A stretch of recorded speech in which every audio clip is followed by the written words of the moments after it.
Hi everyone, आज के इस लेसन में हम सीखने वाले हैं कि हम दूसरों से सवाल कैसे पूछ सकते हैं, वो भी इंग्लिश में। तो दोस्तों, वीडियो को एंड तक ज़रूर देखिएगा। वीडियो पसंद आए तो इसे लाइक शेयर ज़रूर कीजिएगा और हमारे चैनल पर नए हैं तो इब्राहिम टीवी इंग्लिश को भी सब्सक्राइब कर लीजिएगा इसी तरह की मज़ीद इंग्लिश वीडियोज़ के लिए। तो चलिए शुरू करते हैं अपना आज का लेसन। इंग्लिश में सवाल पूछें। What happened? What happened? क्या हुआ? How many कितने तादाद के लिए यूज़ होता है how many।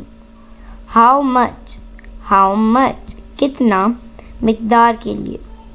how long कितना लंबा। how often कितनी बार।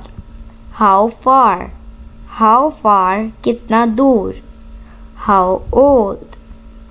old कितना पुराना। How's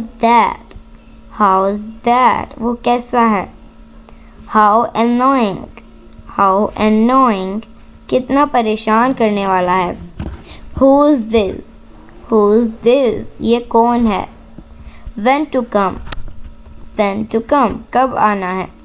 So my dear friends, it is it for today. I hope आपने बहुत कुछ सीखा होगा इस वीडियो से। Inshallah we'll be talking in next video. Take care. Bye for now.